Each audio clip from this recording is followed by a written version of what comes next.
చిత్తూరు జిల్లా కుప్పం తెలుగుదేశం పార్టీ కార్యాలయంలో ఎమ్మెల్సీ కంచర్ల శ్రీకాంత్ సమావేశం ఏర్పాటు చేశారు.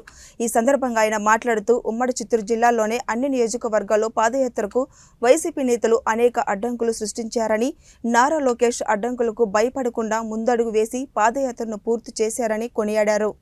226 రోజులు 3132 కిలోమీటర్లు 97 నియోజకవర్గాలు రమారమి 2100 గ్రామాలు కలుపుకుంటూ దిగ్విజయంగా ఆ పాదయాత్ర మొన్న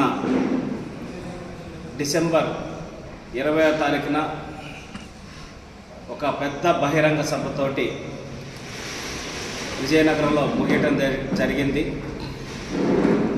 మీ అందరికీ తెలుసు, మీడియా మిత్రులకి ప్రజలకి అందరికీ కూడా ఆ పాదయాత్ర స్పందన ఏ విధంగా వచ్చిందో. అయితే కుప్పంలో ప్రారంభించినప్పుడు చిత్తూరు జిల్లా మొత్తం, ఉమ్మడి చిత్తూరు జిల్లా పూర్తయ్యేంత వరకు కూడా మనం అందరం చూసాం ఎన్ని రకాలుగా నారా లోకేష్ గారిని ఇబ్బంది పెట్టారో. జీవో రిలీజ్ చేసి మైకు లేకుండా ఆఖరికి స్టూలు మీద ఎక్కినా కూడా దాన్ని కూడా స్టూలును కూడా లాక్కొని ప్రచార రథాలు సీజ్ చేసి వాలంటీర్ల మీద కేసులు పెట్టి ఒకటి కాదు ప్రతి నియోజకవర్గంలో ఎన్నో రకాలైన సమస్యలు కల్పించే దిశగా అడుగులు వేసిన మా యువ నాయకుడికి ఈ సందర్భంగా, అలాగే ఆ కార్యక్రమానికి కుప్పం నియోజకవర్గం నుంచి కూడా ఎంతో వ్యయ ప్రయాసాలకి ఓర్చి ఎంతోమంది రమారమి 375 పైచలకు తెలుగుదేశం పార్టీ కార్యకర్తలు, నాయకులు ఇంత చలి ఇటువంటి వాతావరణంలో కూడా ఈ చివరి నుంచి ఆ చివరికి ప్రయాణం చేసి మద్దతు తెలిపినందుకు మా తెలుగుదేశం పార్టీ కార్యకర్తలకి, నాయకులకి కుప్పం తెలుగుదేశం పార్టీ తరఫున కూడా ధన్యవాదాలు తెలియజేస్తున్నాను.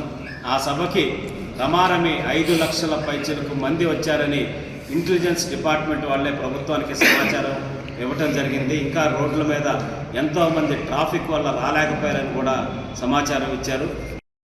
ఎన్ని రకాలుగా చేసినా కూడా 100% టీడీపీ జనసేన పొత్తులో 160 సీట్లు సాధించి ఈ ప్రభుత్వం అనేది, ఉమ్మడి ప్రభుత్వం అనేది రాబోతుంది.